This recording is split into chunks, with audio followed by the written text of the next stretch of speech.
Good morning, and welcome to the 6th Annual Friends of the National World War II Memorial Teachers Conference. I was asked to speak to you today about leadership, and rather than approach the subject purely from an academic perspective, I thought it would be more interesting if I came at it obliquely, with a mixture of historical references, anecdotal stories, and personal experiences. My father was the son of immigrants and a self-made man who never talked about his achievements, which were many. He was very proud of me, and he wanted me to be a good man above all else. He became very emotional at my graduation and commissioning in the Navy, and following the ceremonies, he took me aside and gave me advice which would stay with me well beyond a successful Navy career. He simply stated, "Don't forget where you came from, and always take care of your men." Of course, today it would be men and women. Individuals in positions of power and authority have a moral obligation to treat those placed in their care with humility, magnanimity, and civility. Soon after arriving on my first ship, it became readily apparent that those individuals working under me, my subordinates, often had to perform disagreeable tasks that were invisible, except when the failure to accomplish them threatens to imperil the mission. I followed my father's advice and valued my subordinates and genuinely recognized their hard work and loyalty. I returned their loyalty and was often rewarded when they made me look good. We all desire to be treated as worthwhile human beings, and civil discourse is at the heart of those yearnings. It is also one of the most important character attributes of a genuine leader. Peter Drucker, the famous management consultant, educator, and prolific author, whose writings contributed to the philosophical and practical foundations of the modern corporation, emphasized that leadership isn't some sort of manipulation. Real leadership depends heavily on integrity, and it has extraordinary power. It alone can make the difference between success and failure in anything you do. He liked to relate the story of the great football coach Vince Lombardi, who took over the Green Bay Packers when even its very existence was uncertain. Its record the previous year was 1 win, 1 tie, and 10 losses. It was the worst year in its history. In Lombardi's first year as head coach, the Packers had 7 wins, and Lombardi was named Coach of the Year. The following year, Green Bay won the NFL Regional Championship and barely missed winning the overall NFL title by a few yards on the final play. The third year, Lombardi's Packers won the NFL championship. These were the same players that were losers before Lombardi came aboard. Fleet Admiral Chester Nimitz, the commander of the Pacific Fleet in World War II and the architect of victory in the Pacific, was a brilliant leader who, first of all, was a man of great integrity. Nimitz, who was personally selected for the job by President Franklin Roosevelt over the heads of many senior admirals, arrived at Pearl Harbor on Christmas Day, 1941, with orders to relieve Admiral Husband Kimmel. Following a boat tour of the destruction and continuing bad news, he detected an atmosphere of defeat surrounding him and concluded that morale was sinking rapidly. He decided that he could wait no longer to assume command, and at 10:00 on the morning of December 31st, on the deck of the submarine Grayling, he took command of the Pacific Fleet. Later that day, he called a conference with the combined staffs, and it could only be described as a gloomy assemblage. He told them that he had complete and unlimited confidence in every one of them, and that he did not blame them for what had happened at Pearl Harbor. He said if there were any that wanted reassignment, he would listen to them, but insisted that certain key individuals must remain in place. Two of these individuals were Lieutenant Commander Edward Layton and Lieutenant Commander Joe Rochford, Kimmel's intelligence officers. There was a sign of relief in the room, as Nimitz's brief comments were not what they were expecting. Almost exactly 5 months after the attack on Pearl Harbor, we faced superior Japanese forces at the Battle of Coral Sea. The outcome could best be described as a draw. It was a tactical loss for the U.S. in terms of total damage suffered, but it resulted in the strategic success of turning back a Japanese invasion of Port Moresby on the island of Papua New Guinea. Although a tactical victory for the Japanese in terms of ships sunk, the battle would prove to be a strategic victory for the Allies for several reasons. It marked the first time since the start of the war that a major Japanese advance had been checked by the Allies. More importantly, the two Japanese carriers were damaged, and the latter, with a depleted aircraft complement, were unable to participate in the Battle of Midway the following month. What gave the U.S. forces their victory at Midway 1 month later? With superb intelligence, Nimitz had clear warning of the objectives of the Japanese forces and their timing. He knew where the Japanese carrier forces would come from and when they would most likely attack, and he was able to position the 3 American aircraft carriers to ambush the Japanese. It was an incredible victory, and Nimitz's intelligence team, led by Commander Layton and Lieutenant Commander Rochford, gained a priceless advantage when their team deciphered the Japanese radio code. Layton convinced Nimitz that Admiral Yamamoto planned to confuse the U.S. with a diversionary attack on the Aleutians and drawing us north, only to launch his main attack on Midway Island the following day, which would see us hurrying south into an ambush. With the Japanese fleet widely dispersed, Yamamoto was forced to transmit his strategy by radio, and thus Layton and Rochford were able to recover about 90% of the plan.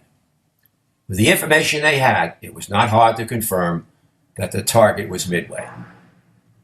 What would have been the outcome of this decisive battle if Nimitz had fired these outstanding intelligence officers in a house cleaning when he took command of the Pacific Fleet?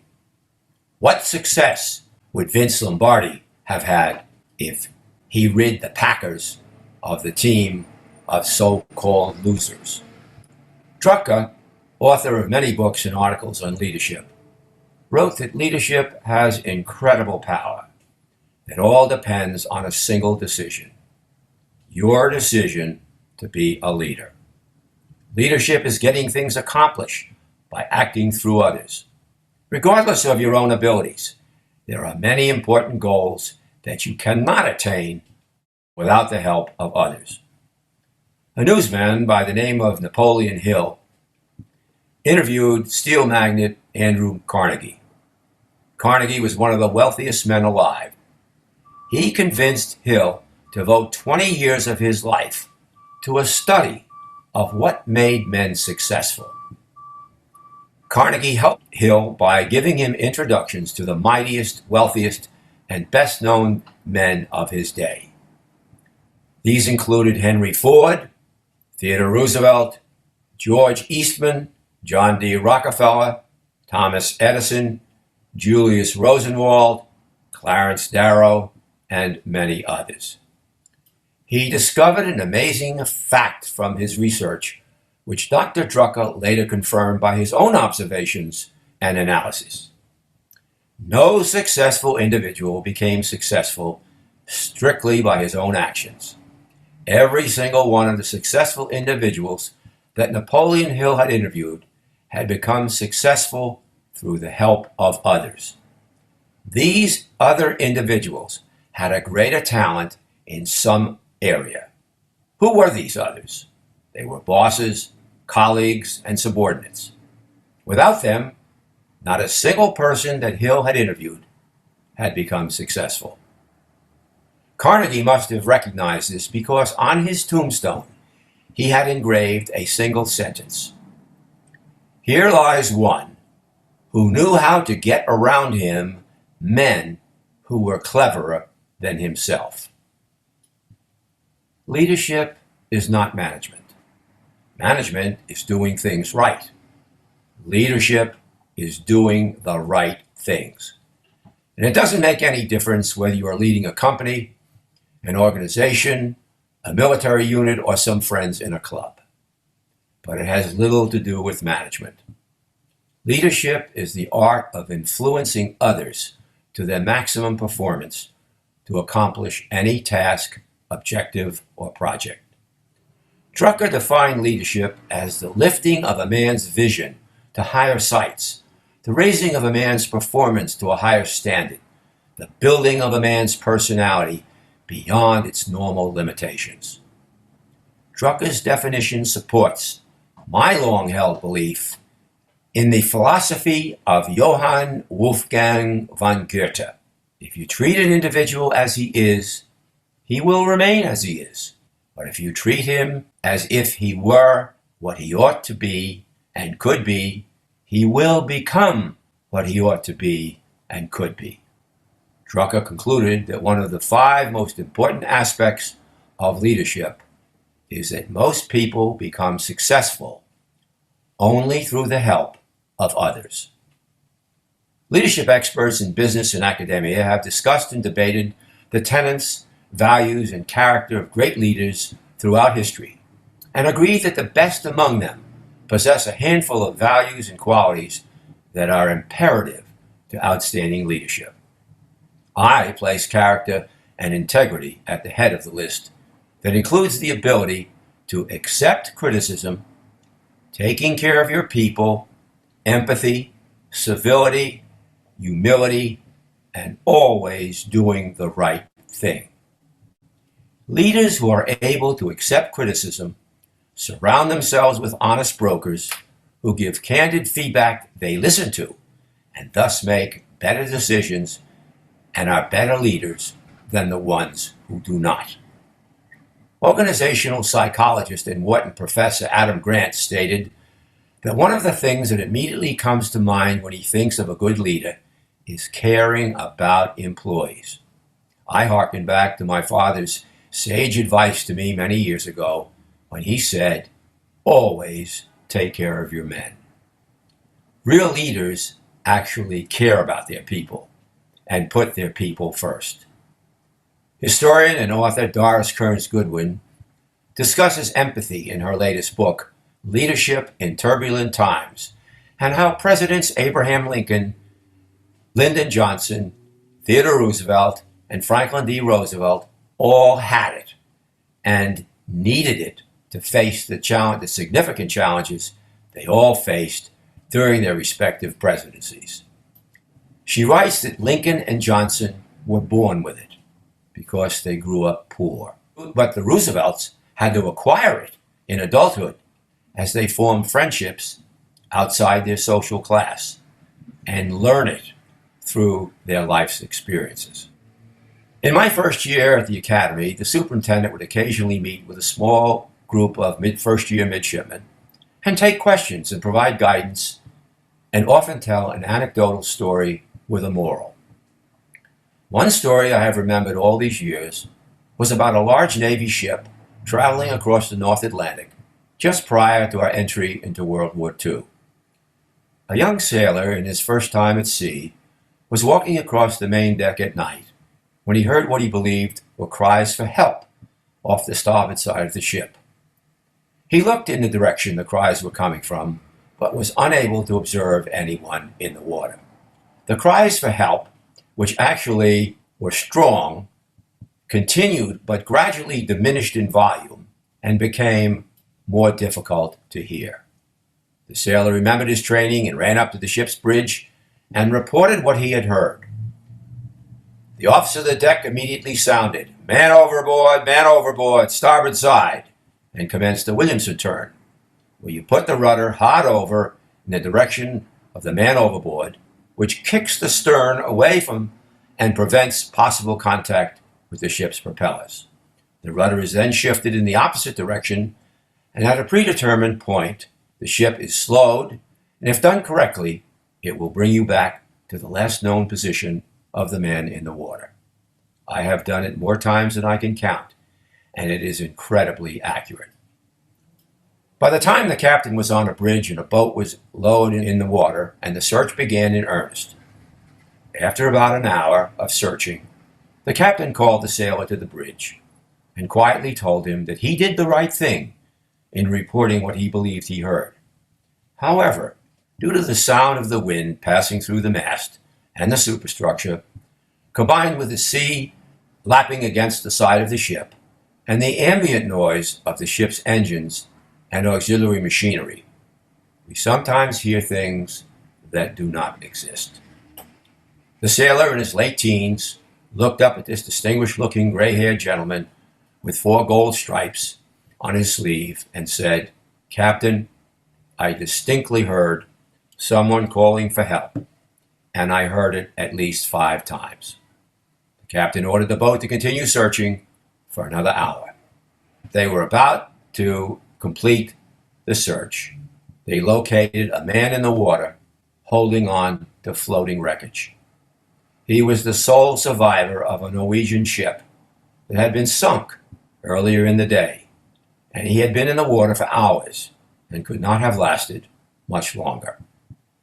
He revealed that he was about to give up when he saw the lights of a ship coming toward him, and what appeared to be a man on deck looking in his direction. He began calling for help and was buoyed when the ship turned in his direction. When the Admiral finished the story, he looked at us and said, "If you believe you are right, always stick to your guns." The 2 central figures in this story exemplified character in the strongest sense of the word. In addition, the captain exhibited empathy, kindness, and understanding, and the young sailor was a pillar of strength and steadfastness. These are all tenets of leadership in the larger sense of the word. In the chapter on Theodore Roosevelt in Doris Kearns Goodwin's book on leadership, she talks about how Roosevelt was later asked how he was able to successfully lead such disparate departments as the Civil Service Commission, the New York Police Department, and the Navy Department.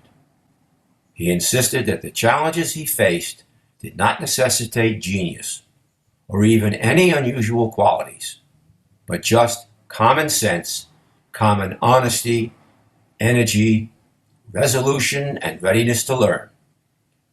Goodwin is convinced Roosevelt's leadership style was governed by such simple dictums and aphorisms: hit the ground running, consolidate control, ask questions of everyone wherever you go, manage by walking around, determine the basic problems of each organization, and hit them head on.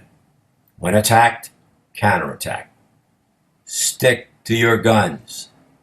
Spend your political capital to reach your goals, and when your work is stymied or done, find a way out. I would like to close using a vignette involving General George S. Patton, probably the most effective combat general in World War II. If you have the intellectual energy to expand your understanding of Patton beyond George C. Scott's portrayal of him in the 1970 movie that bears his name, I recommend that you read Carlo D'Este's A Genius for War, a detailed study of Patton and the relationship he established with his staff in particular reveals such a leader. Patton is a study of command. He represents a model for professional development. Karl von Clausewitz, the Prussian general and military theorist, who stressed the moral or psychological and political aspects of war, invites his readers to ruminate with him on the complex nature of war. Patton also invited his subordinates to ruminate with him, to challenge him. The ability to conceptually define and develop tangible solutions to multiple domain operational problems requires provocative debate, not parochialism and sycophancy. A leader, therefore, must possess not only an inquiring mind, he has to create an environment that promotes it in his subordinates. In late 1944, as the German Wehrmacht prepared to launch its last counteroffensive at the Battle of the Bulge, several pieces of intelligence suggested it was coming. The top Allied generals couldn't agree on the value of the intelligence. British Field Marshal Montgomery and his obedient intelligence officer, known as his G2, stubbornly rejected the facts. General Omar Bradley and his G2 remained skeptical and passive. General Dwight Eisenhower, the Supreme Allied Commander, and his G2 were somewhat quicker to sense the danger, but slower than Patton, whose G2 saw it coming several weeks beforehand, prompting Patton to get his divisions ready to meet the offensive.